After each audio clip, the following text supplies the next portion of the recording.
చంద్రబాబు నాయుడు గారు బాధ్యత వహించరా? పోలీసులు, హోమ్ మినిస్టర్ ఈ రాష్ట్రానికి ముఖ్యమంత్రి చంద్రబాబు నాయుడు గారు, ప్రభుత్వాన్ని నడిపేది ఆయన. మరి ఇంత ఘోరమైన జరిగినప్పుడు రాష్ట్ర ప్రభుత్వము జవాబుదారీతనంగా మాట్లాడదా?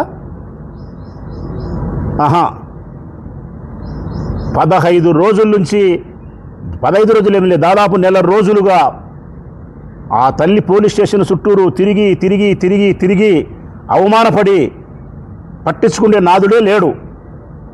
చిట్ట చివరిగా ఆ పిల్లోని చంపేసి కాల్చేసిన తర్వాత వైఎస్ఆర్ కాంగ్రెస్ పార్టీకి సంబంధించిన వాళ్ళు జోక్యం చేసుకునే తర్వాత మెల్లిమెల్లిగా ఈ కథ వెలుగులోకి వచ్చింది.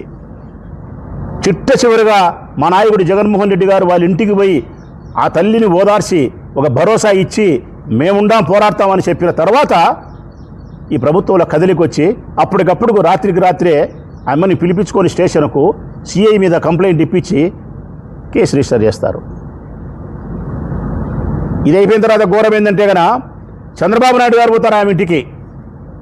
ఇది ఎట్లుంది తెలుసునా ప్రజలారా? గిచ్చి జోలబాడినట్టుంది. పిల్లోని గిచ్చినాడు, వాడు ఏడుచున్నాడు, మళ్ళీ జోలపాట వాడి సముదాయించన్నట్టుంది. గిచ్చి జోలబాడడం అంటే నిన్న చంద్రబాబు నాయుడు పోయి ఆ అమ్మ విజయలక్ష్మి సాయికృష్ణ తల్లిగారిని ఓదార్చినాడు కదా, అదే గిచ్చి జోలబాడడం. చంపిందే మీ ప్రభుత్వం, చంపిందే మీ ప్రభుత్వంలో పోలీసు వాళ్ళు. రాక్షసుల కంటే దుర్మార్గంగా చంపినారు.